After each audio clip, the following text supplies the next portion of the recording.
ನಮಸ್ತೆ ಫ್ರೆಂಡ್ಸ್, ಎರಡನೇ ಸೊಲ್ಲು top bread ಹೊಸ ಸೇಲ್ಗಿದೆ. ಮಿಲ್ಕ್ ಟ್ಯಾಂಕರ್ ಅಂತಲೇ ಹೇಳ್ಬೋದು. 30+ ಮಿಲ್ಕಿಂಗ್ ಕೆಪಾಸಿಟಿ ಇರೋವಂಥ ಟಾಪ್ ಬ್ರೀಡ್ ಹೊಸ.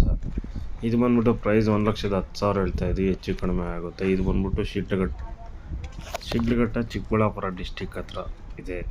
ಯಾರಾದರೂ ಬೇಕಾದ್ರೆ ಮೇಲೆ ನಂಬರ್ ಇದೆ. ಸೆಲೆಕ್ಷನ್ ಬ್ರೀಡ್ ಇದೇ ಥರದ್ದೇ ಬೇರೆ ಹಸುಗಳು ಬೇಕಾದ್ರೂ ಇರುತ್ತೆ. ಮೇಲೆ ನಂಬರ್ಗೆ ಕಾಲ್ ಮಾಡಿ ಯಾವುದೇ ರೀತಿ ಡೀಟೇಲ್ಸ್ ಬೇಕಾದಲ್ಲಿ.